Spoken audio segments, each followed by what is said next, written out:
Pampa Debates. Oferecimento GBOX Previdência e Seguro de Pessoas. A proteção certa para a sua família. Unimed Porto Alegre. Cuidar de você. Esse é o plano. Biscoitos Zezé. Carinho que vem de família. Banrisac Digital. Dinheiro na mão, sem cartão. E Sescope RS.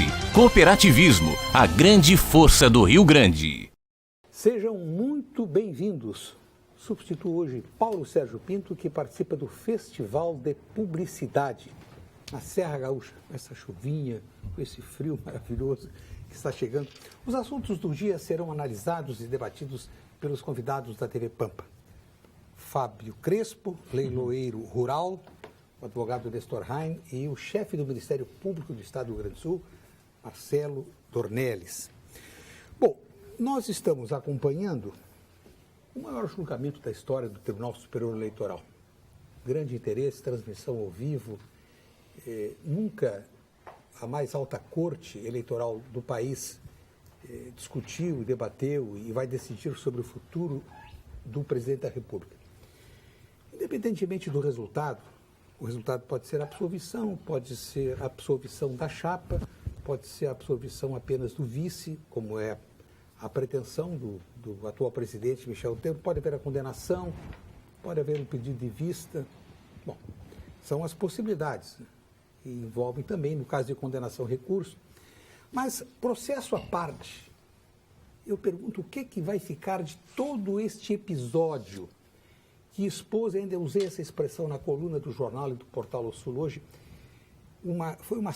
está se processando uma cirurgia profunda e sem anestesia. E ela foi provocada pelo PSDB.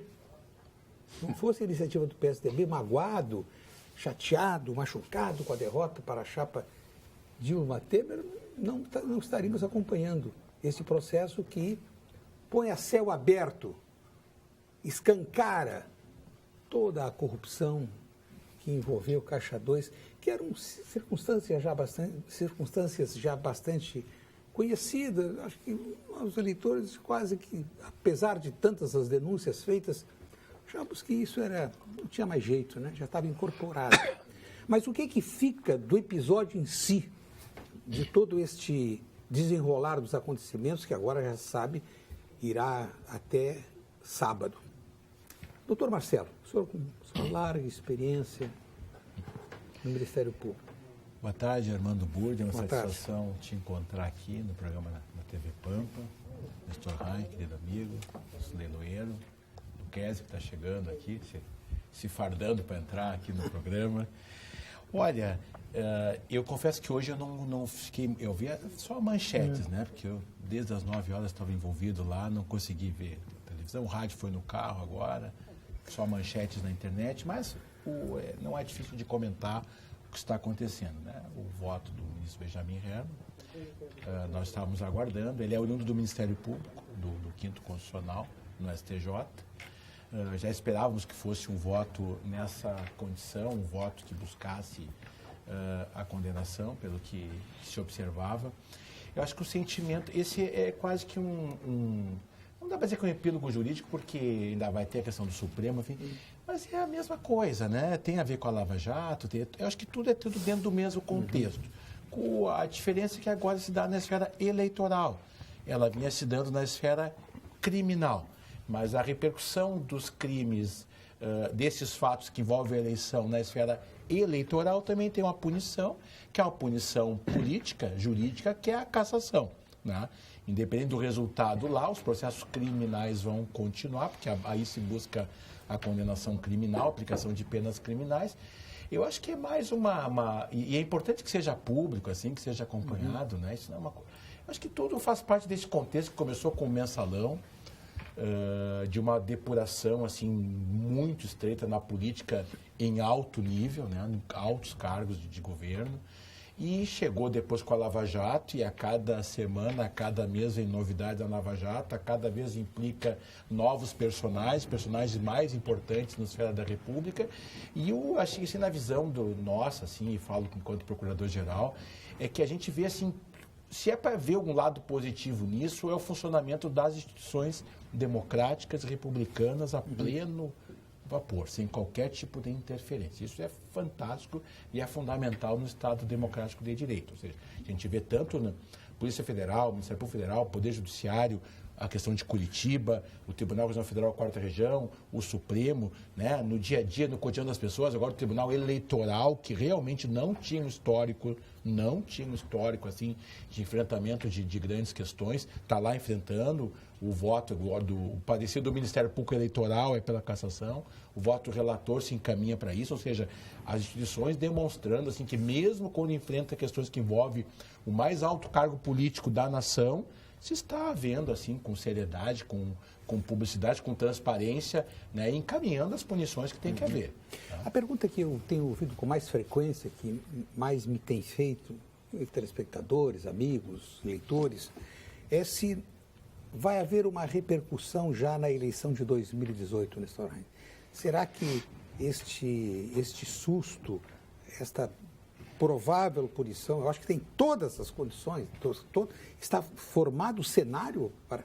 Se o tesoureiro da campanha, da chapa, se o tesoureiro, se o marqueteiro e outros envolvidos na campanha estão presos, eu acho que há todas as condições para a condenação. Eu pergunto se vai dar um susto nos candidatos em 2018, nós teremos eleições para a Presidência da República, governos estaduais, Senado, Assembleias Legislativas e Câmara dos Deputados.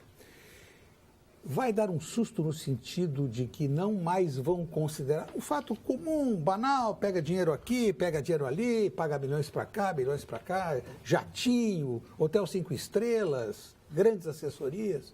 Nós teremos um freio nisso, porque nós sabemos que esse dinheiro ele é apenas antecipado, depois ele é cobrado com juros, correção monetária, nos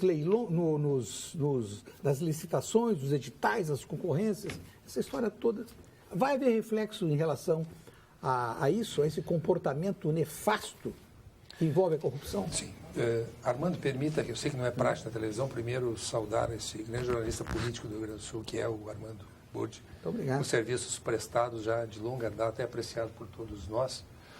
Ao Marcelo também, que encerra a sua gestão no Ministério Público de forma brilhante, de forma comedida, séria, atuante.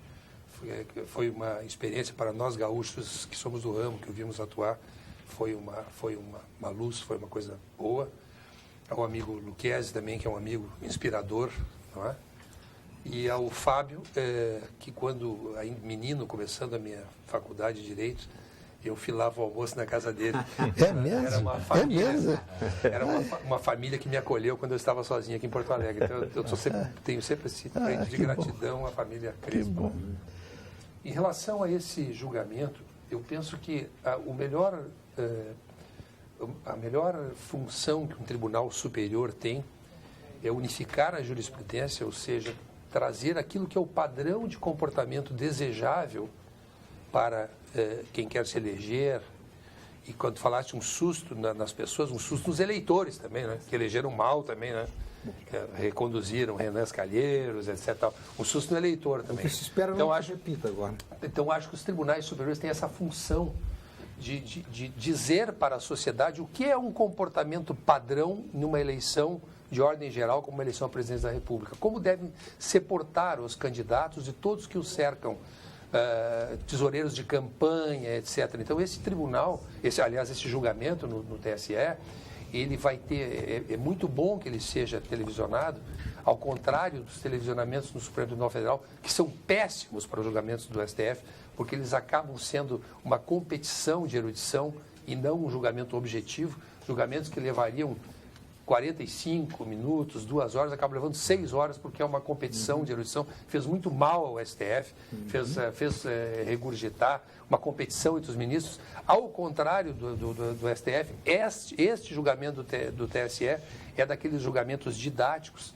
Penso que o ministro Herman Benjamin tem abordado bem a questão. Acho que nas preliminares ele foi um pouco longo, mas ele apontou para as distorções que ocorreram ali sem, vamos dizer assim, usar de uma adjetivação exagerada. Eu gosto muito de votos que falem de fatos e que façam incidir o direito, que as pessoas possam compreender. Então, acho que esse julgamento tem esse didatismo para a sociedade, tanto para a classe política como para nós, eleitores, ficarmos de olhos abertos. No futuro teremos uma eleição em 2018, para que nós possamos escolher melhor, porque quem acaba sofrendo por esses colapsos da democracia, por um sistema presidencialista falido, que não deu certo em lugar nenhum do mundo, só deu certo nos Estados Unidos, e nós continuamos usando esse sistema de impasses. Estive recentemente em Portugal. Tem partidos que apoiam o governo e não são governo, e não querem cargo no governo, não querem ser governo, porque serão o próximo governo. Então nós temos que nos espelhar no que deu certo e tentar sair um pouco desse atoleiro democrático que nós estamos vivendo. Senhor Fábio Crespo, o senhor arrisca o placar? Pelo que o senhor está acompanhando, uns falam em 5-2. Sabe que essa coisa, primeiro, obrigado por estar aqui, então, graças ao doutor Lucchesi, que eu aprendi a conhecer esse homem agora há poucos dias e já sou um apaixonado por ele, porque tudo que ele toca, ele faz acontecer nessa nossa cidade, principalmente naquela Santa Casa que eu conheci, e a gente vai falar disso depois. Mas tudo envolve política nesse nosso país. O meu negócio, que eu sou um pequeno empresário, que eu preciso empregar, que eu preciso viajar, eu não tenho estrada, eu preciso empregar, eu não tenho condições de aumentar a quantidade de empregados que eu tenho, porque existem leis que regem o trabalho que me impedem de empregar. Agora mesmo eu tinha uma menina que saiu e que queria seguir fazendo as minhas redes sociais dentro da empresa, eu não pude seguir com ela porque as leis trabalhistas não permitem que ela siga fazendo aquela prestação de serviço para mim.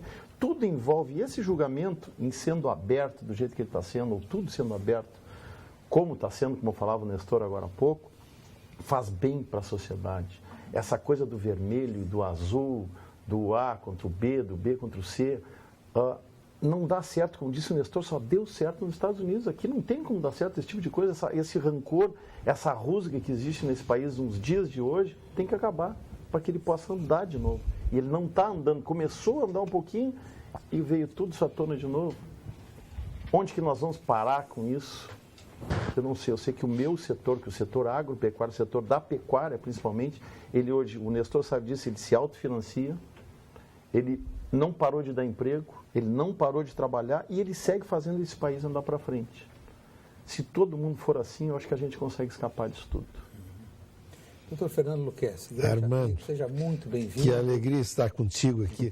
Eu até suspeito que o titular do programa, o Paulo Sérgio, não compareceu hoje. Eu sei que ele está gravado, porque ele está me devendo exames. Exatamente.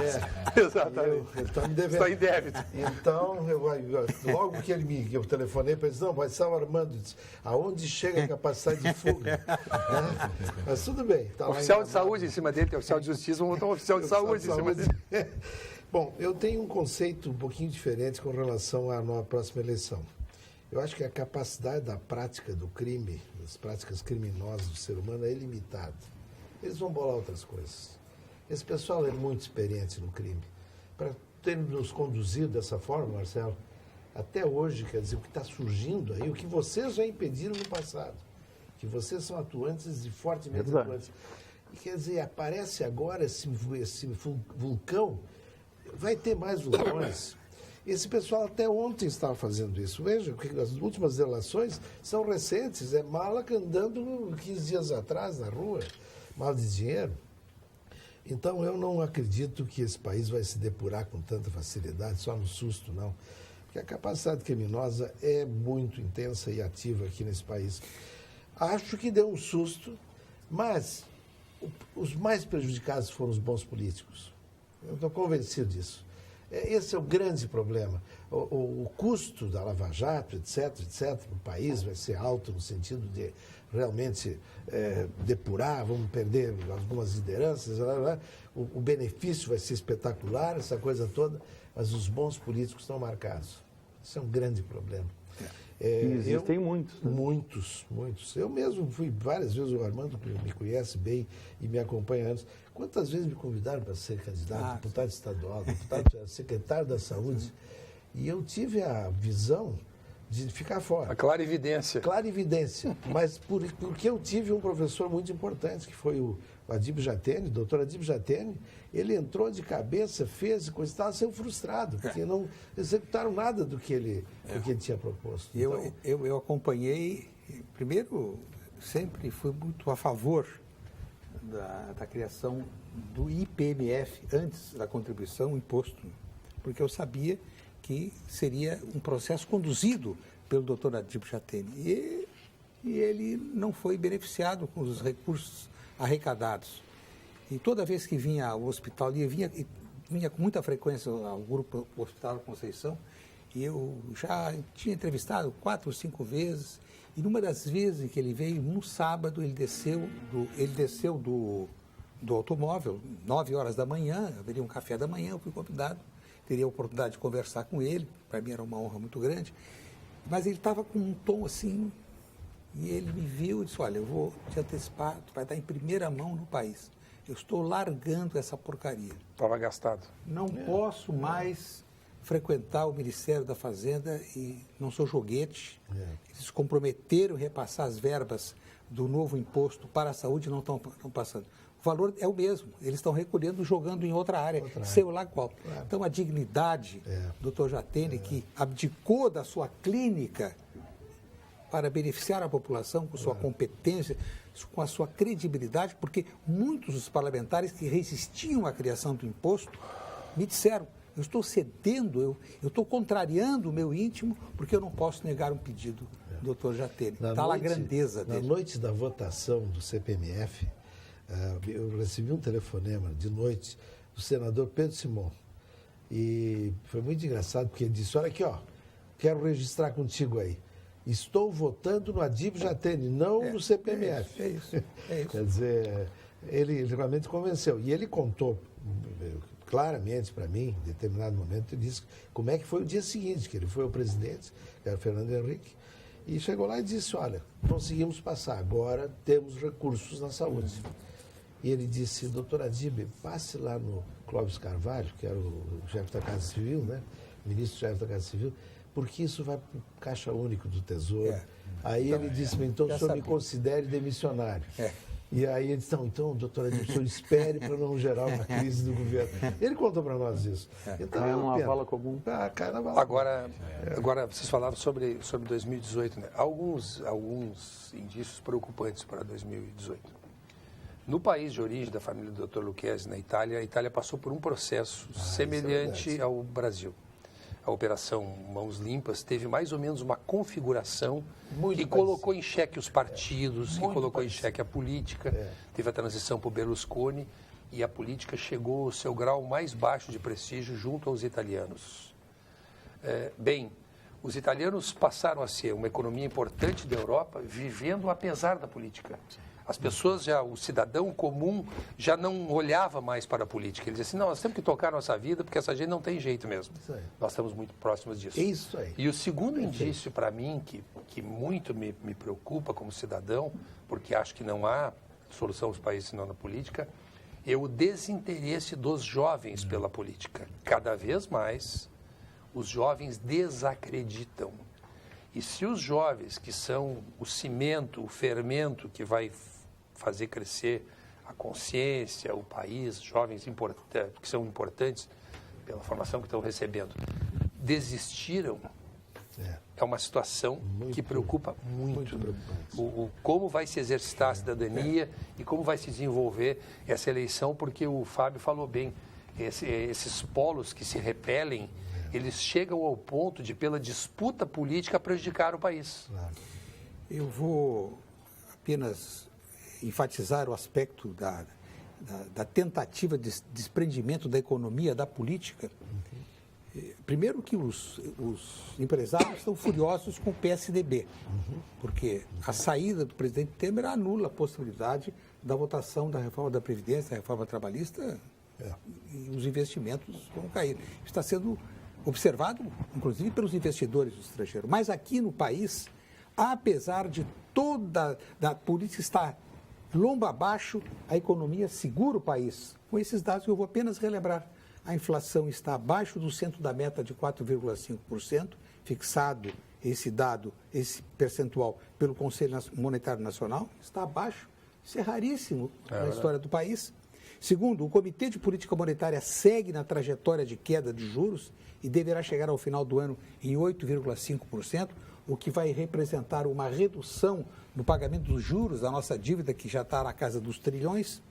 Terceiro lugar, após 8 semestres de retração, o Produto Interno Bruto da Agricultura subiu 13,4% no primeiro trimestre, é uma área que... E acrescenta o dólar mais ou menos... E o dólar estabilizado. Um comportamento razoável. Então, vejam, são sinais inequívocos de que o Brasil saia deixar para trás esta paralisia. Eu tenho uma observação, Armando, de consultório.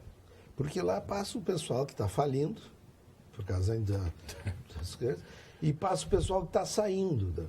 Então, agora, aquela turma de Caxias, por exemplo, que foi... Os remediados como eu, só não põe nessa escala. Nem eu estou, minha família.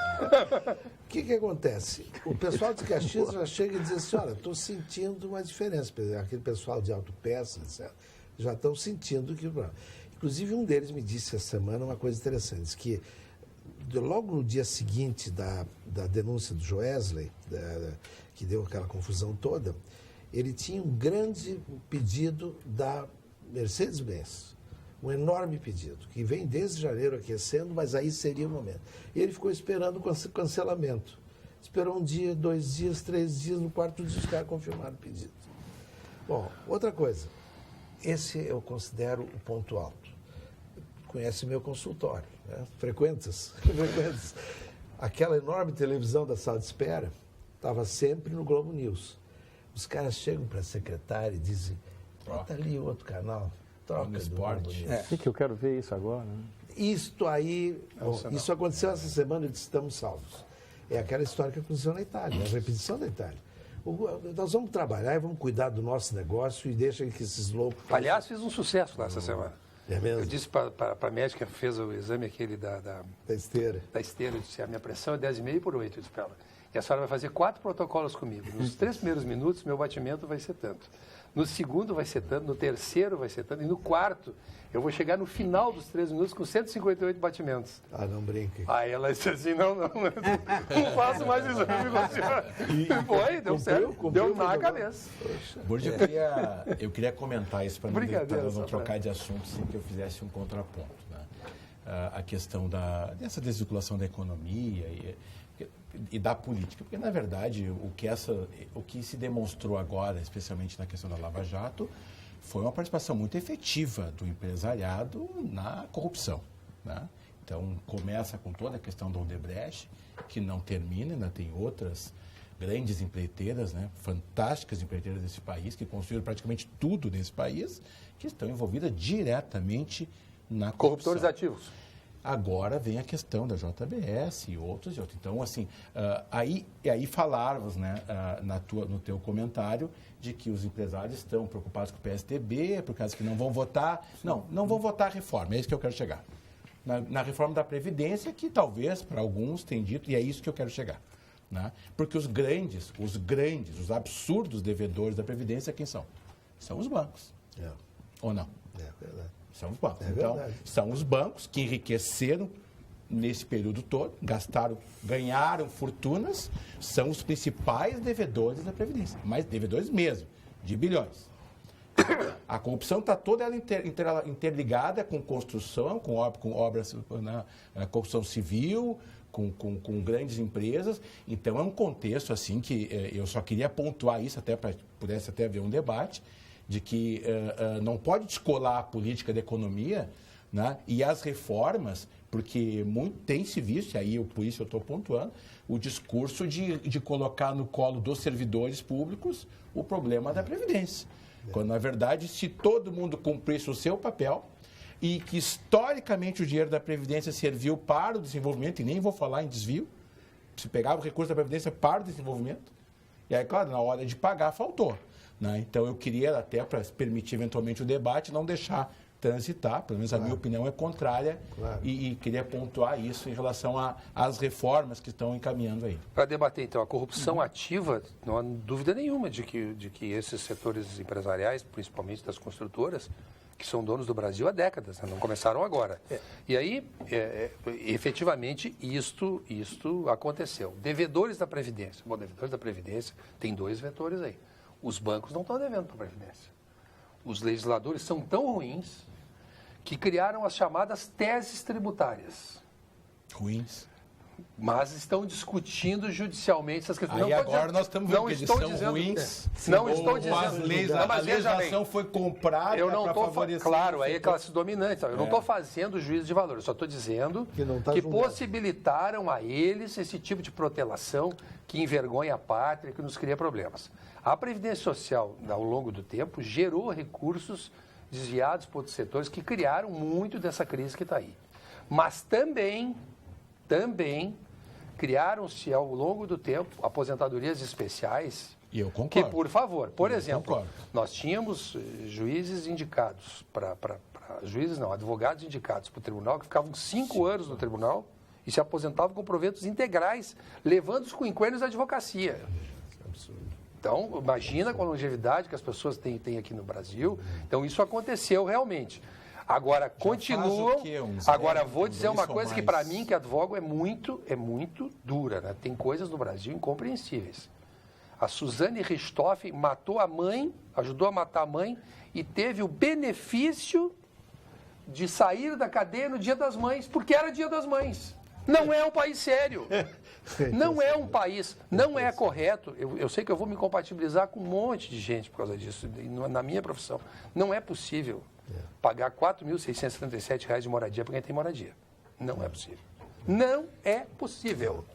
Não é possível. E, às vezes, casais que militam na mesma área. Então, mas isso está na área pública, na área privada. O Brasil precisa ser passado a limpo. É incrível o que está acontecendo no nosso país e as coisas que nós assistimos que levam a essa descrença, a essa sensação assim de déjà vu, essa sensação ruim que nós, cidadãos, passamos. Doutor Marcelo, eu apenas quero acentuar que quando eu me refiro aos empresários, claro que eu não estou me referindo à banda podre, eu estou me referindo à grande, porque essa é uma parcela diminuta, são poucos empresários que entraram nesse jogo da corrupção e encontraram um caminho livre para isso. Eu estou me referindo aos empresários que arriscam, que investem, que trabalham de sol a sol, são esses que estão preocupados, porque eles querem a aprovação das reformas de um modo integral ou não integral em relação ao projeto que foi enviado pelo Executivo. Várias manifestações, a primeira que eu cito vem de Uruguaiana, o senhor José da Silva, dizendo que o Tribunal Superior Eleitoral tem a oportunidade de mostrar para o Brasil... Desculpe. Não, o Rio Uruguai está cheio na Uruguaiana, tem muita gente... A nossa solidariedade. Então, diz o senhor José da Silva que o Tribunal Superior Eleitoral tem a oportunidade de mostrar para o Brasil que o Judiciário, sempre que requerido, agirá como fiel guardião da Justiça. O Conselho Regional de Medicina Veterinária do Rio Grande do Sul combate o exercício ilegal da profissão. Se você conhece alguém que não é médico veterinário, dando consultas, fazendo cirurgias ou receitando medicamentos, denuncie. Só um profissional formado e habilitado pode atender seus animais com segurança e cuidado. O resto é charlatão, que agride o bem-estar dos animais e a saúde pública. CRMVRS, responsabilidade e cuidado com a vida. Várias manifestações, mas antes eu queria fazer uma referência. Doutor Marcelo, ontem eu acompanhei pela TV Assembleia o seu pronunciamento, só cheguei na Assembleia depois, mas ouvi referências, como sempre, muito elogiosas à sua atuação ao longo do período em que o senhor está completando o mandato. Então, de todos os partidos, respeito à instituição do Ministério Público e à sua condução como chefe do Ministério Público. Falavas isso, ele aqui cantarolava sobre Uruguaiana. O Uruguai transbordou, vai dar serviço para a gente. Então, eu lhe parabenizo, mas porque eu conheço a sua atuação e conheço e respeito o Ministério Público. O senhor cumpriu um papel extraordinário em nome da defesa dos interesses da sociedade. Eu fiquei muito feliz, assim, eu saio sexta-feira como procurador-geral, né, cumprindo um mandato de 2 anos, e na segunda-feira eu fiz a minha despedida no Tribunal de Justiça, no pleno do tribunal, e recebi, são 25 desembargadores, 22 tomaram a palavra para me cumprimentar, agradecer, fiquei, sim, bastante feliz. E ontem na Assembleia foi todos os partidos, né, todos. Eu acho, né, Burdi, tu me acompanha há bastante tempo. Eu comecei a frequentar os programas do Burdi quando eu era vice-presidente da associação e estava começando. E eu sempre digo isso para ele, quero dizer no ar. Lá no centro? Lá no centro. E foi bastante importante, porque naquela oportunidade eu conheci muita gente. Né, muitos políticos importantes, porque os convidados deles sempre eram pessoas sérias e tal. Conheci pessoas que eu tenho relação até hoje na política, na área jurídica, lá no teu programa. Né? Então, sempre fiquei muito feliz, sempre tenho essa gratidão por ti, tu sabe disso. E desde então, tu sabe que eu comecei a me envolver na política associativa, depois institucional, eu sempre fiz questão de tratar todos de forma igualitária, sempre. Sempre tem que ter o cuidado, aquele, às vezes, como é um governo, puxar para lá ou para cá, não. Então, eu sempre tive esse cuidado.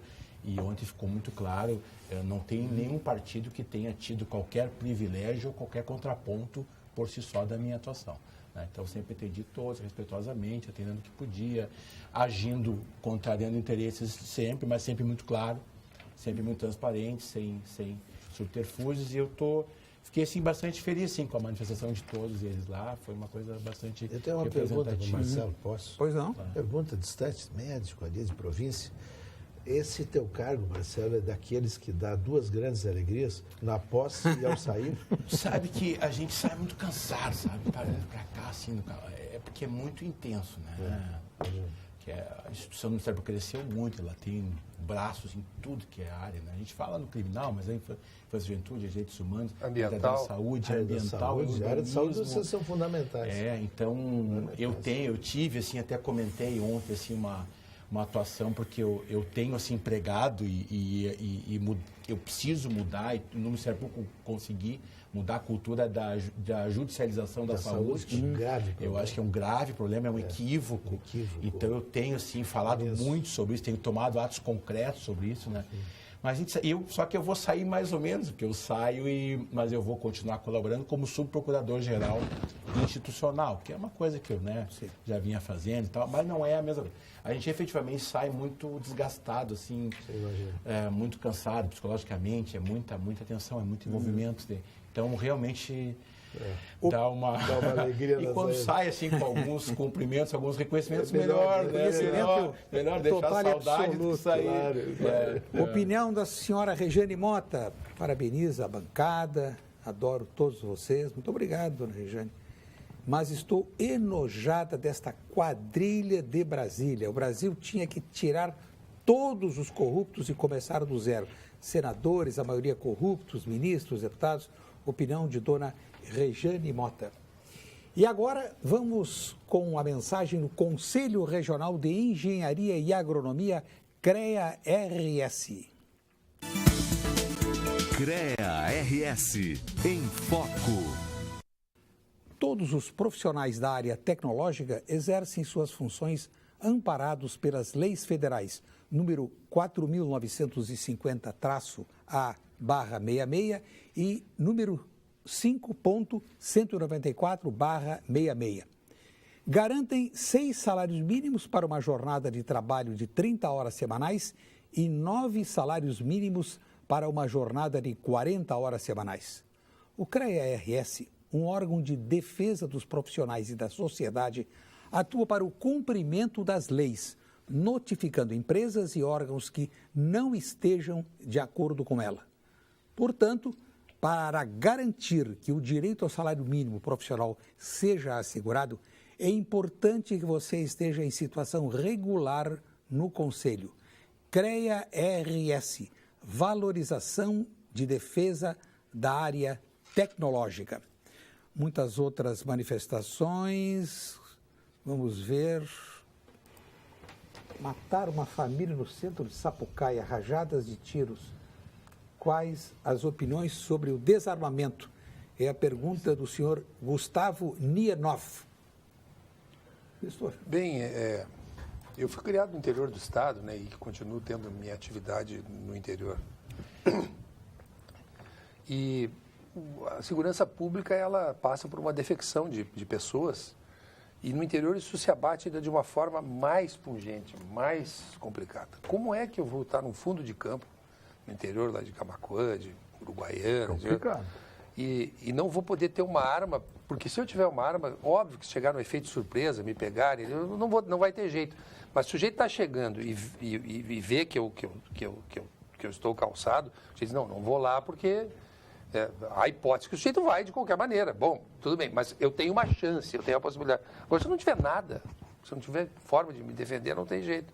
Então, acho que esse estatuto do desarmamento, não permitindo que pessoas que viajam, caminhoneiros, pessoas que se expõem ao perigo, não tenham acesso a armas, feita essa seleção, claro, obviamente feita com o exame psicotécnico, com o rigorismo que a legislação deve ter, ele foi desastroso porque a sociedade não conseguiu, em contrapartida, dar ao cidadão a segurança que lhe é devida e que deveria prestar. Então, eu penso que o Estatuto do Desarmamento foi desastroso para os interesses da nação. Sei que isso não deve ser uma panaceia para todos os males, que isso deve ser feito com muito cuidado, mas acho que como a situação se coloca, como ela está, ela é absolutamente inconveniente para a nação e para o cidadão. Opinião que vem de Passo Fundo, do senhor Gregório de Bem Neto.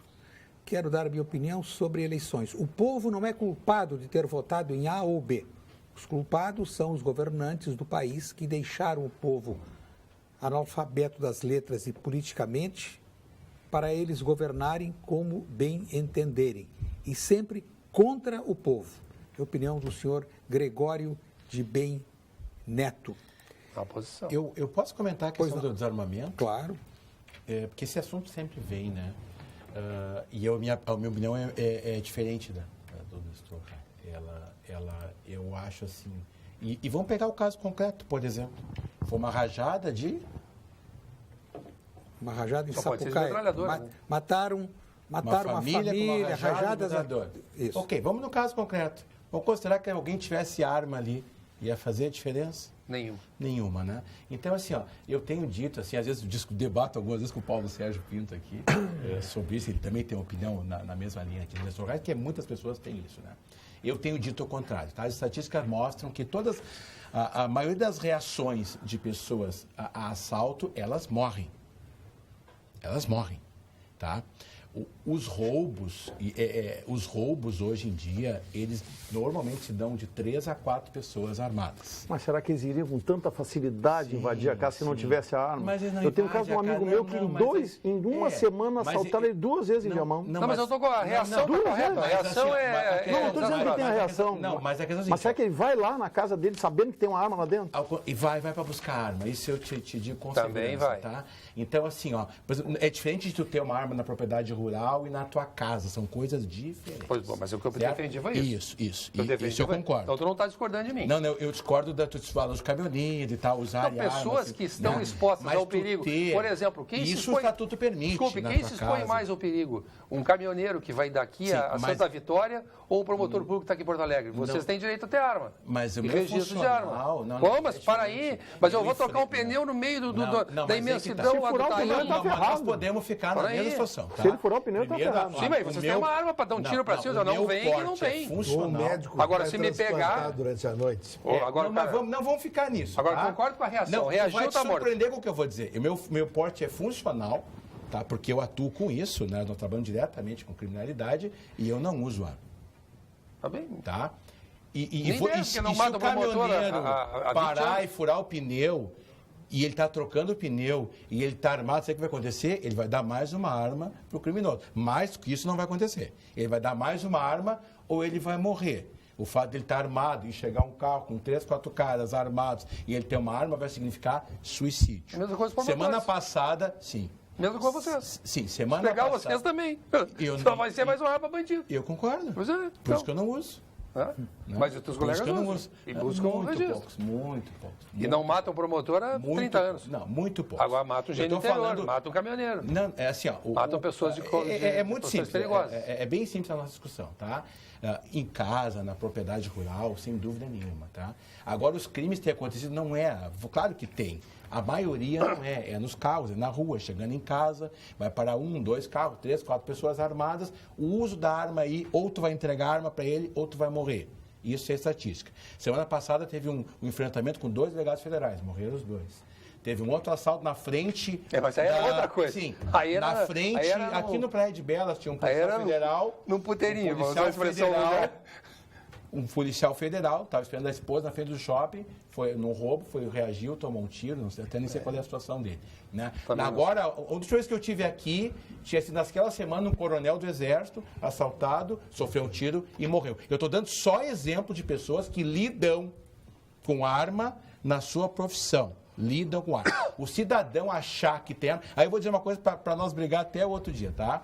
Vai matar a mulher e vai matar o vizinho. Isso é o que as estatísticas mostram. O cidadão que usa arma e não sabe usar, ou ele vai armar o bandido, ou ele vai morrer, ou ele vai acabar usando, e aí a estatística é essa, eu falei ontem lá, mas esquece, eu falei ontem lá, ele vai matar a mulher. Uma breve colaboração para o debate. Podemos debater à vontade. Em primeiro lugar, não tem estatística, né? Porque a população está desarmada. Então, 1% das pessoas que tem um trabuco velho, um 38, que não atiram regularmente, que não se atualizam, porque para usar uma arma, a pessoa tem que se habilitar a usar uma arma. Sim. Usar uma arma significa o que a gente fazia quando o pai da gente jogando a guri. Uma vez por semana, tu ia lá, comprava uma caixa de 24 balas de 38, tirava uma lata velha. Tu tinha que te acostumar. Mesmo assim, a confrontação com o bandido é uma coisa aterrorizante de fazer xixi nas calças. Né? Se um cara vem. Agora eu quero dizer ele não é recente, o bandido não é recente, ele já estava aí. O que acontece muito? Não é a mesma coisa. O que acontece muito no interior? É uma situação de alta tensão. O que acontece muito no interior? O que acontece muito no interior? Tem aqueles teatinos que andam na estrada, que podem estuprar, eles não estão severamente armados. Quando eles estiverem severamente e disserem que vão lá roubar o meu automóvel, um trator, eles vão roubar e vão com fuzil e estão se lixando. Eu estou dizendo aquele furto, aquele roubo que não tem essa sofisticação, que é a maior parte dos roubos que estão acontecendo em volta de Camaquã, Barra do Ribeiro, Guaíba. Não é o sujeito que vem com fuzil, que vem... Agora, o sujeito que vem do elemento surpresa, entrega a arma e deu. Nem reaja que tu vai... Até pela adrenalina da situação, a pessoa não se controla. Eu concordo contigo, eu só estou dizendo que não é possível que pessoas expostas a imenso perigo não possam se equipar para usar uma arma e ter 1% de chance de defender situações limite. Agora, essas situações em que em que um bandido te pega desprevenido, nem tenta porque tu vai morrer, não tenha nem dúvida. Agora, não é para isso que eu quero arma. Eu quero arma para quando eu posso ver, e acontece inúmeras vezes. Tu vê que vai acontecer, então te prepara para o efeito surpresa não é para ti, é para o bandido. Nessa hora a arma atua bem. E olha só, o número de armas no Brasil, ele com o Estatuto de Desarmamento foram entregues as armas, é mínima a população armada no Brasil. E o nosso índice de homicídios é maior do que países em que a população está severamente armada, como, por exemplo, o Uruguai. No Uruguai, é uma cultura de arma. Todo mundo anda armado no Uruguai. E o número de habitantes o número de armas por habitantes levam um índice de homicídios de pessoas menor que no Brasil, que ninguém está armado. Agora, eu não vou brigar com o sujeito que traz a metralhadora, uma Uzi israelense, que ele trocou por maconha na fronteira, e vai me assaltar, eu vou morrer furado, perfurado. Não assalta a pessoa. Isso aí não assalta a pessoa. Agora, eu estou dizendo que há situações em que tu pode reagir e que seria importante ter uma arma. Defendo essa posição. Opinião do senhor Ney Ribeiro. Estes comentários deveriam estar sendo vistos em todo o Brasil pela sua importância. A melhor alternativa para trocar de endereço de casa ou de sala comercial é o consórcio de imóveis Unicred. São vários benefícios para realizar seus sonhos, como cartas a partir de R$250 mil até 200 meses para pagar, possibilidade de lances livres e fixos. Acesse unicred.com.br/centralrs. Consórcio e converse com o gerente, se for da sua conveniência. Unicred, mais valor para você. Doutor Luquezzi, eu tenho uma curiosidade em saber qual será o seu próximo livro. Eu tenho 4. Na minha modesta biblioteca, eu tenho uma estante. A estante dos livros do doutor Luquezzi. Que honra para mim. Consulto seguidamente. Não é pouca coisa. Qual será o próximo lançamento? Ele está pronto, mas eu sempre que termino um livro, eu durmo em cima dele uns meses. Então eu estou dormindo em cima dele. Para dar uma limada, dá uma limada. E o tema, doutor Luquezzi? Eu leio, coisa e tal. Ele tem o seguinte título, em primeira mão no teu programa, porque eu não comentei sobre esse livro até agora. A Segunda Chance, a vida depois da doença. Importante tema. Porque é muito comum o sujeito fazer um infarto, sobreviver numa situação terrível, coisa e tal. Vencer um câncer. Vencer um câncer e depois fazer todas as besteiras de novo. Né? Continuar fazendo as mesmas besteiras. Ou como também existe mudanças de comportamentos importantes com um câncer que custou muito a família toda. Então, eu estou fazendo um livro que ele se baseia numa observação pessoal de 47 anos de medicina. Experiência e com fatos reais que aconteceram comigo, que eu acompanhei. O livro está interessante, tem coisas muito interessantes. Eu acho que ele vai ajudar muito as pessoas que já tiveram a doença ou que estão tendo a doença para reagir adequadamente depois dela. Toda a doença é um aviso. Ela pode não ser um aviso fatal, mas ela vai terminar sendo, no segundo aviso, fatal. Então, o segundo aviso pode ser evitado. Eu acho que essa é a base do livro. Deve sair. O Rio Grande do Sul, doutor Luquezzi. Já tem pré-venda ou não? Não tem pré-venda ainda. Doutor Luquezzi, o Rio Grande do Sul já tem 16 vítimas de gripe A só neste ano. Que é pouco comparado com os anos anteriores. Pois é. O senhor acha que é efeito já da vacina? Alguns colegas seus dizem que a vacina tem efeito. É inócua. Mas deve se vacinar, viu? Deve se vacinar. Eu acho que não tem dúvida. Eu acho que o efeito da vacina do ano passado, do ano anterior e desse ano, eles estão de alguma forma cercando o vírus, né? E realmente o número é muito inferior ao que foi no primeiro ano, isso 7, 8 anos atrás. Então eu acho que o vírus muda muito também, ele é mutante, é um vírus mutante. E então, às vezes ele perde aquela característica de agressividade que ele tinha no início. E nós não temos muita informação aqui do tipo de vírus que nós estamos tendo. Aparentemente, na atual vacina, se somam os antígenos, os anticorpos dos vírus anteriores, que provocaram gripe A. Então, eu acho que é extremamente importante vacinar. Não se deve brincar com isso. Agora mesmo, um paciente disse para mim, não, mas tem só 14 casos. Então, por que eu vou me vacinar? Só tem 14 casos esse ano. Ele disse assim, tu já pensou se tu fosse o 14º? Né? A Mega-Sena sempre sai para alguém, né? Sempre sai para alguém, né? E agora, no Pampa Debates, chegou o momento do engenheiro. Momento do Engenheiro. Oferecimento Senge, Sindicato dos Engenheiros. Nosso maior projeto é você. Atenção engenheiros, atenção profissionais e estudantes de toda a área tecnológica. O Sindicato dos Engenheiros convida. Já estão abertas no portal Senge as inscrições para o seminário Tecnologia, Inovação e Soberania, que acontece no dia 22 de junho na Pontifícia Universidade Católica, em celebração aos 75 anos do sindicato.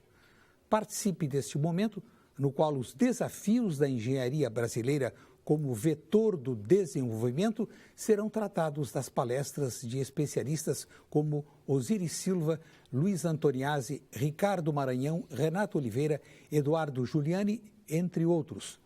Como ocorre em todos os eventos realizados pelo Senge, as inscrições são gratuitas.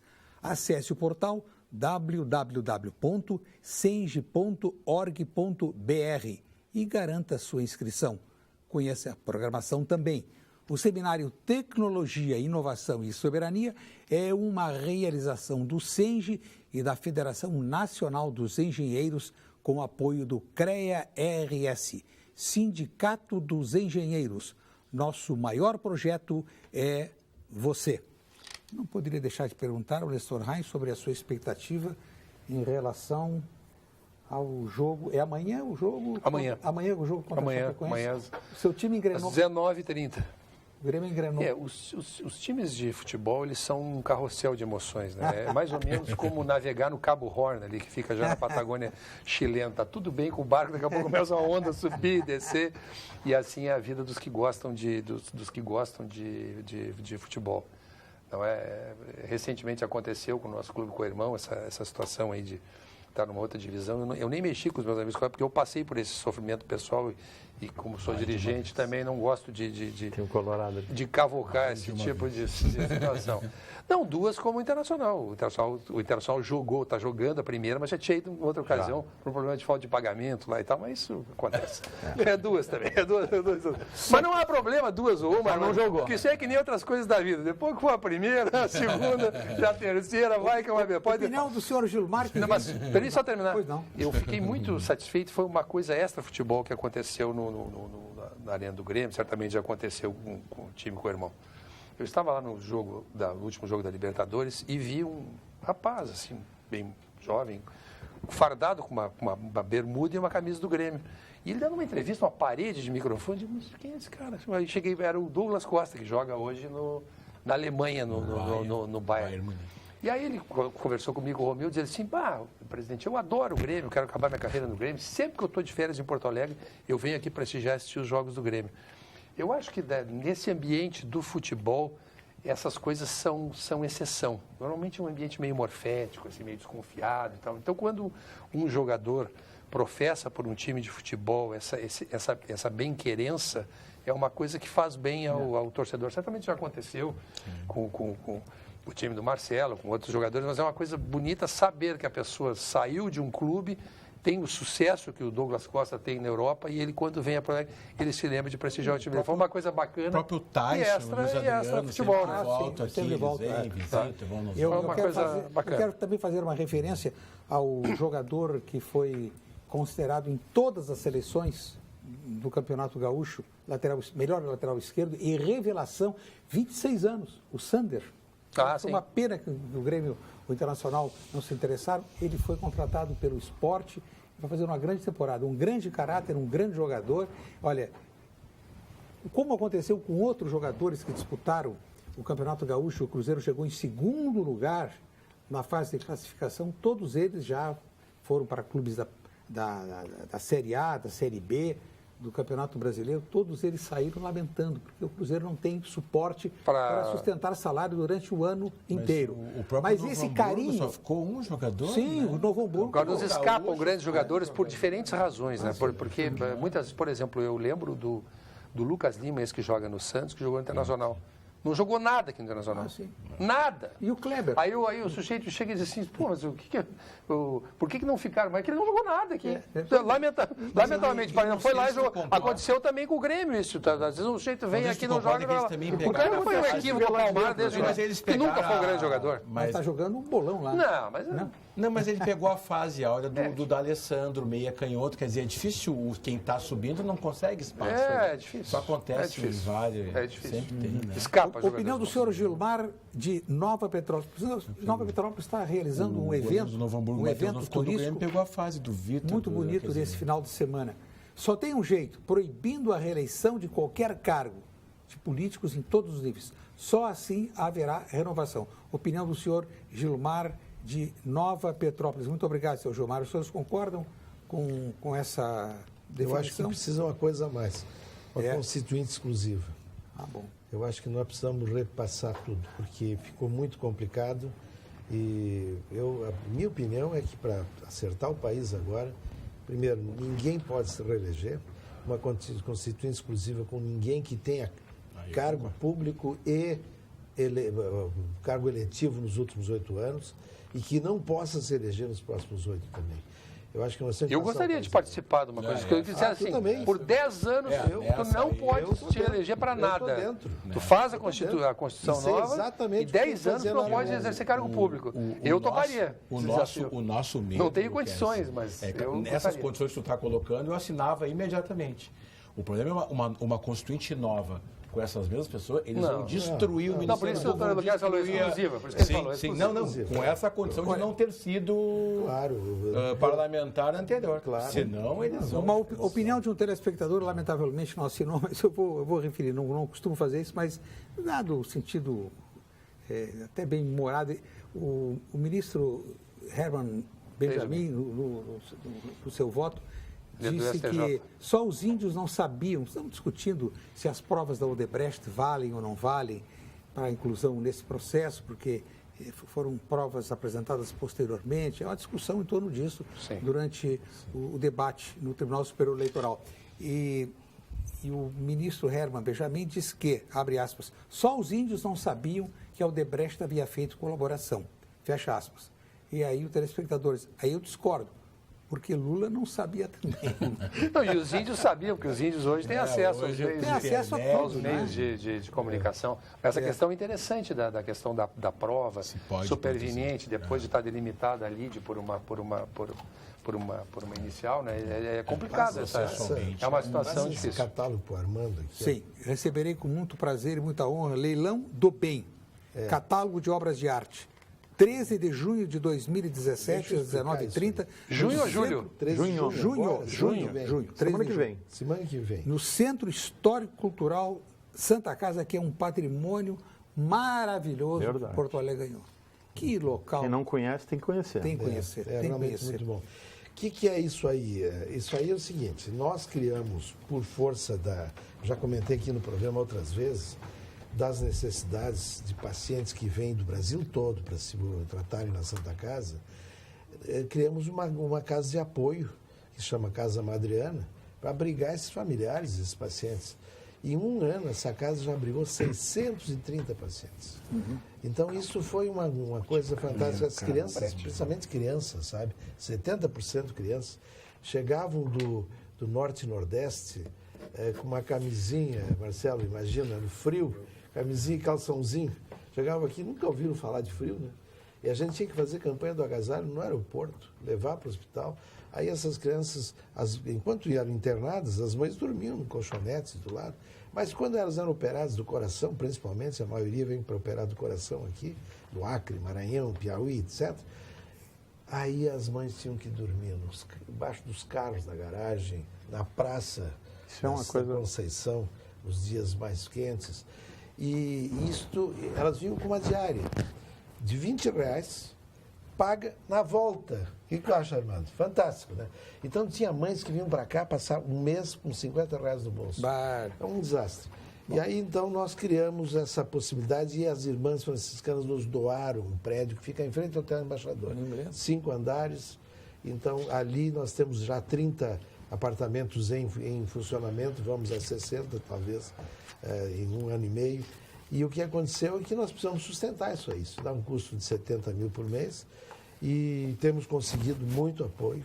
Num programa de rádio recente, durante o programa feito dentro da casa, uma senhora chegou com uma carta e entregou, doando um apartamento. Sabe? Então é uma surpreendente assim, a adesão. Que beleza. E fizemos então esse leilão, que é impressionante, tem perto de 60 obras. 656. Doadas pelos artistas. Que beleza. Doadas. Parabéns. Então isso vai ser... E obras importantes, de artistas importantes. O nosso leiloeiro está aqui. Está aqui. É o nosso estimado... Participar disso aí, que é uma... Conhecer o doutor Lucchesi, o fato de participar disso aí, o doutor Tita Crefe, que me chamou, e depois conhecer o doutor Lucchesi, e conhecer a Casa Madriana, principalmente conhecer o complexo da Santa Casa, para quem viaja o país todo que nem eu, e ver o jeito que esse país está, e ver o jeito que o complexo da Santa Casa está, o jeito que ele é, o jeito que ele poderia dar certo, o país poderia dar certo. O país pode dar certo, tendo gente que nem o doutor Lucchesi. Parabéns, doutor Lucchesi. Muito bom, obrigado. E parabéns ao estimado Fábio, que vai comandar esse leilão. Vamos agora ao quadro Saúde, com a doutora Daniela Cornélio. Boa noite. Eu sou a doutora Daniela Cornélio, médica mastologista do Instituto de Oncologia Kaplan, e hoje vamos falar um pouco sobre o fibroadenoma da mama. O fibroadenoma é um tumor benigno muito frequente, corresponde a 90% dos nódulos encontrados em exames de mama. Ele costuma aparecer em mulheres jovens, entre 20 e 50 anos. Aproximadamente 1 em cada 4 mulheres possui, mesmo que não perceba o toque. O fibroadenoma, ele é sensível a hormônios femininos, podendo então crescer na gestação, na amamentação, e após a menopausa ele costuma diminuir de tamanho. Ao exame clínico, ele se apresenta como um nódulo móvel, de consistência variável, geralmente único e indolor, com um tamanho que não chega a ultrapassar 3 centímetros. Nas mulheres jovens, o principal exame de imagem para nos auxiliar no diagnóstico é a ecografia. Em muitos casos, pode ser somente acompanhado com exames periódicos. A evolução para câncer é extremamente rara. Porém, frente a características como margens indistintas, um crescimento rápido, grande volume, a biópsia ou a remoção do nódulo se faz necessária. Consulte com um especialista. Boa noite. Vamos agora ao ponto final. Ponto final. Oferecimento Produtos Gimo. Qualidade comprovada. FCDL apresenta Que-Comércio, o maior e mais completo programa de qualificação e gestão de empresas. Ponto final do Dr. Fernando Lucchesi. Eu só vou repisar essa questão desse leilão, que para nós é importante porque pode ajudar a sustentar essa casa por mais alguns meses. Dia 13 de junho, às 7 horas da noite. 19h30. Contamos com vocês lá para dar uma força para essas crianças que vêm do Brasil todo se operar na Santa Casa. Boa noite, apresentadora, bancada. Hoje, Nestor Heinz se superou. Assino cada palavra dita sobre previdência. Não cabe mais defesas da minoria pública muito bem paga contra a maioria privada mal paga. Gosto do procurador, mas carregar a palavra justiça em seu cargo e não promovê-la ante esta injustiça não dá mais. Opinião do senhor Rogério Bertoli.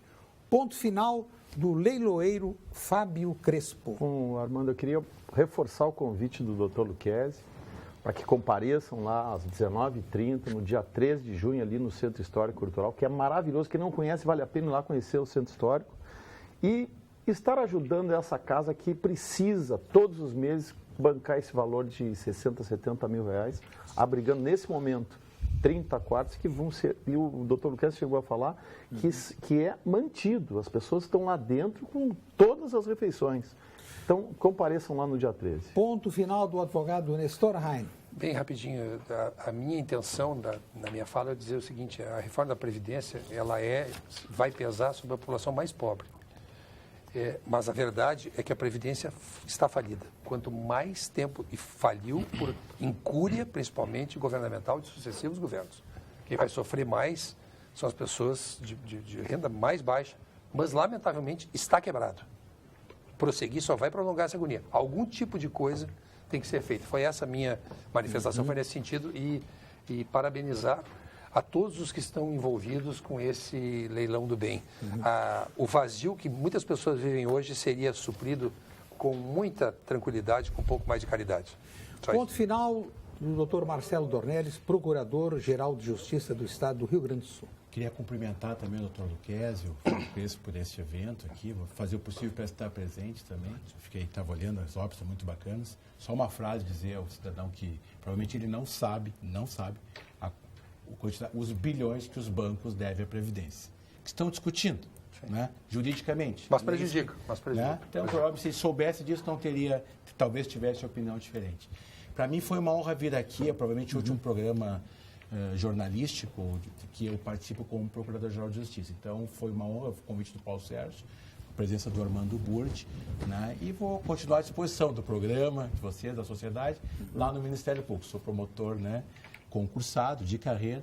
Tenho, para algumas pessoas, tenho 49 anos, já tenho 21 anos de Ministério Público e tenho, para ver que lá nós não temos problema de aposentadoria precoce, tenho mais pelo menos 18 anos pela frente no Ministério Público. Então, estarei lá à disposição, é uma honra estar aqui. No encerramento do programa, Biscoitos Zezé.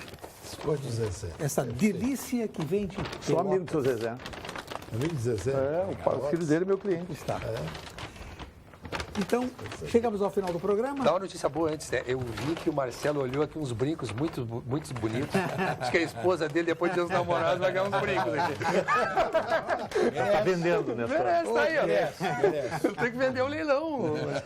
Chegamos ao final do programa. Agradeço as participações do Dr. Lucchesi, do leiloeiro Fábio Crespo, do advogado Nestor Heinz e do Procurador-Geral de Justiça, que mais uma vez cumprimento pela extraordinária gestão, Dr. Marcelo Dornelles. E agradeço em especial a todos os que nos acompanharam.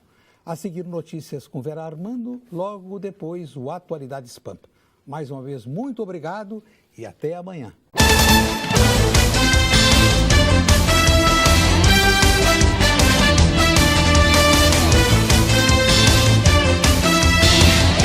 Pampa Debates. Oferecimento GBOX Previdência e Seguro de Pessoas. A proteção certa para a sua família. Unimed Porto Alegre. Cuidar de você. Esse é o plano. Biscoitos Zezé. Carinho que vem de família. Banrisac Digital. Dinheiro na mão, sem cartão. E Sescope RS. Cooperativismo. A grande força do Rio Grande.